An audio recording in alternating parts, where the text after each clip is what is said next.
Juster weer een prachtige dag en joet weer er meer bewolking. Ja, hier en daar een bui en buiken, maar daar blijft het dan ik bij. We hebben nog het betere waar van Nederland.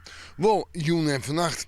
Bewolking, opklarings en een temperatuur zat tussen de 8 en de 11 graden. Best nog wel heeg hè, voor deze tijd van het jaar. En min is er haast net zwak, matig, krijgt 2, 3 en die komt dan uit het noordoosten naar het noorden bij.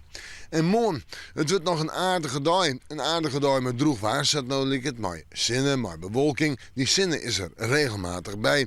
Wolkrutte temperatuurverschil. 13, 14 of 15 graden in de kustgebieden en op de eilanden. En 19 of 20 graden in het oosten en het zuidoosten van de provincie. Dat is het verschil tussen kustgebied en via de provincie, het loon in. En dat had de klein maar de noord-noordoostenwind, die stak de kop op en die wordt krachtig, krijgt 4 van 6 in het kust- en waardgebied.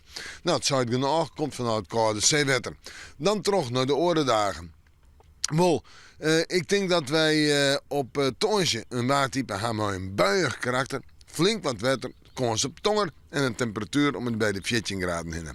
Op Vrijt, ja, misschien een buiken, zo'n 12 graden. En op Sneu wordt het echt koud. En daar moet een temperatuur om het bij de 10 graden heen. En dat is koud. Dus de trui aan, de jas aan. En het blijft wel droeg. En dat is wel positief. Mooi regelmatig de zinnen erbij. Hoe het nou precies uitpakt, we moeten morgen maar weer even in het waarschuwen.